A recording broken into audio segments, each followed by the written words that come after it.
Hello, everybody. Happy Wednesday. I hope that you all are having a fantastic start to your week.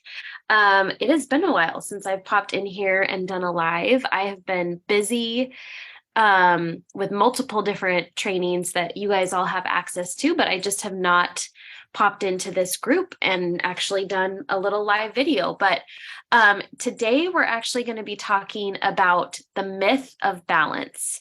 And this is something that I have not talked about in a while. So I'm hoping that it adds some value to you, that it encourages you to stop striving for something that is impossible to find, and actually focus on the things that matter. So, as you know, as somebody that really craves peace, I really crave balance in my life. I crave homeostasis.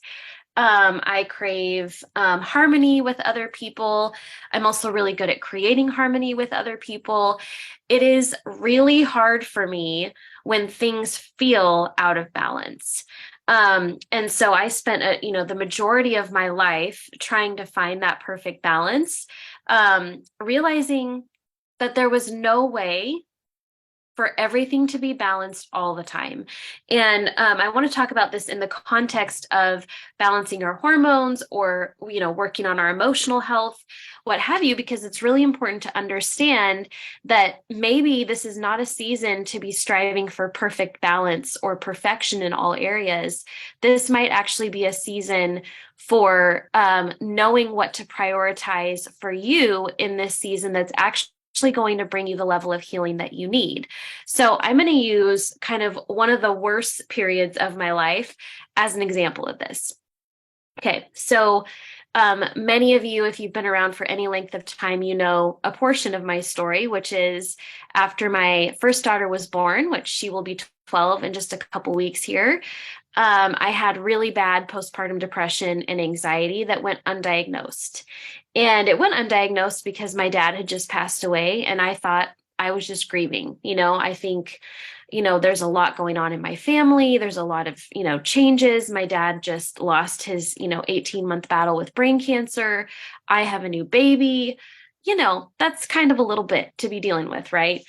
And really what was happening is that my physiology was under so much stress that it could not bounce back. And so there's this myth that, our body just bounces back after pregnancy, and that is just not true.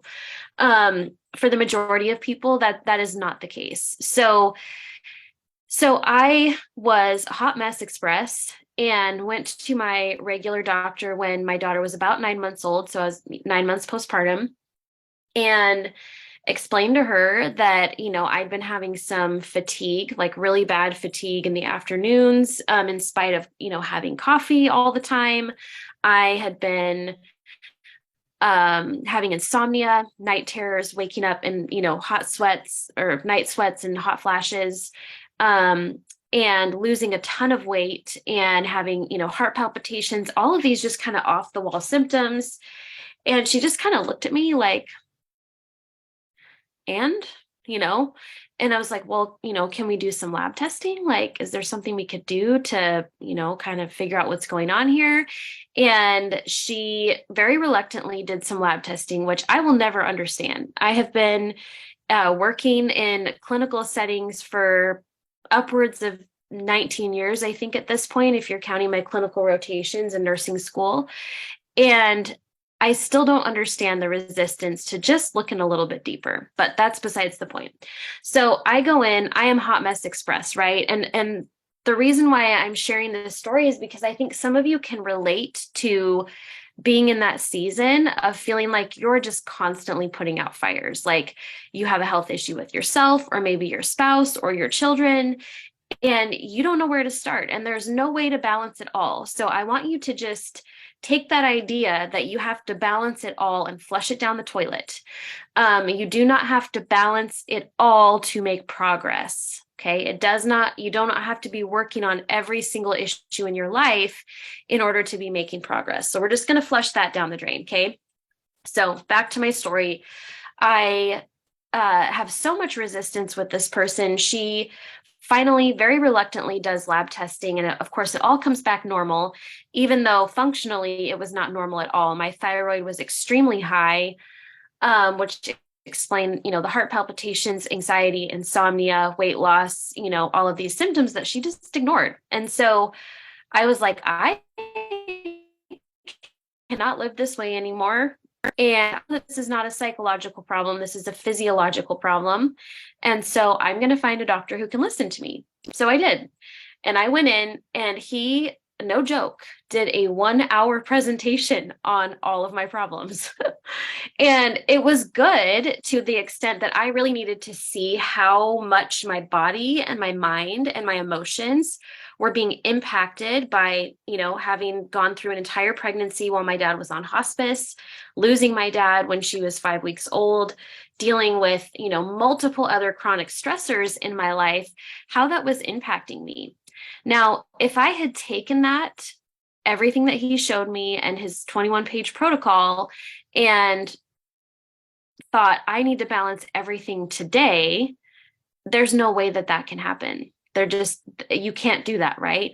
Instead, it became, what do I need to prioritize right now that's going to get me one step closer in my healing process? Okay. So, for example, and this is true for all of the ladies, whether you're working with me one-on-one or in the Hormone Wellness Academy or the Happy Hormones program or the Keys to Emotional Freedom program, it is one step at a time. So let me just give an example of this. So a lot of times when we begin working with somebody, we start working immediately on supporting their liver function, on getting their liver enzymes their liver metabolizing hormones appropriately, getting them flushing through the digestive tract appropriately. This is really a very key step in balancing hormones. And when we do that, it does require some lifestyle changes because I don't focus heavily at all on supplementation. So most of us, it's super easy, right, to create a supplement habit. It's a lot harder to create a lifestyle habit because none of us exist in a vacuum. So if I make a lifestyle change and say, I'm going to be adding these kind of foods to my dinner, well, there are 3 other people in my household that I'm also making dinner for.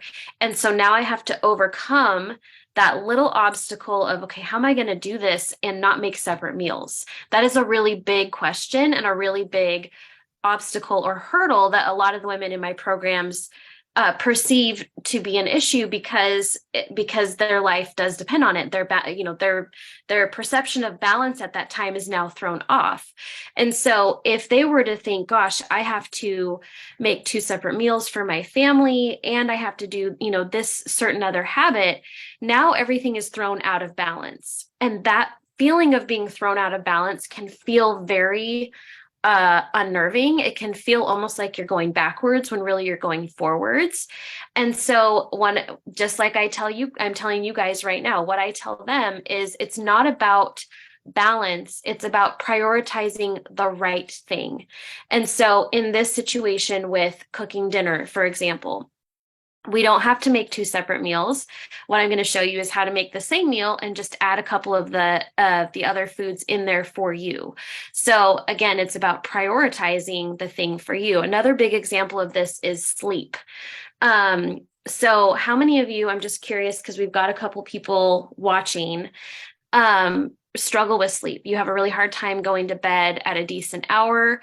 When you do go to bed at a decent hour, it's it's hard because now you're either having to ask your spouse or your partner to step in and help with some different tasks. And maybe that's a really big obstacle because that's been a source of contention in your relationship, right? And so, or what that means is, okay, well, if I go to bed early, that means I can't do the laundry, I can't do the dishes, all of these, things that maybe we wanted to do, or we've been putting over how actually healing this issue.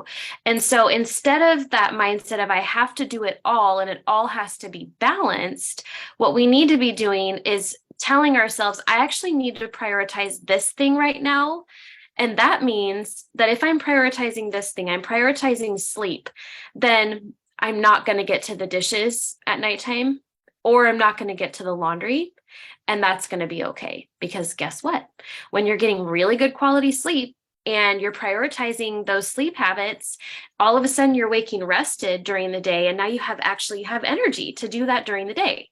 So I really just want to break apart that myth that everything has to be in balance in order to move forward. It really is a myth. It's about prioritizing the right thing that's going to get you one step further in your healing journey. And so, a lot of times when I'm on the phone with somebody on a hormone breakthrough call, or a discovery call, what we're looking for is what are the priorities? What is the area that we need to prioritize right now?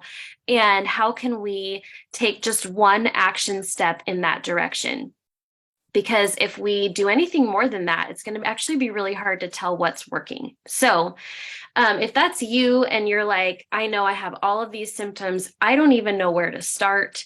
I feel very confused. I'm getting, misinformation from this blog and this Instagrammer and this, these sources of information. And you just need to know what to prioritize in this season that's actually going to bring the balance that you're looking for. Instead of trying to balance it all and getting nowhere, then comment below and I will make sure to reach out to you with some suggestions. Thank you so much for listening and have a great day, you guys.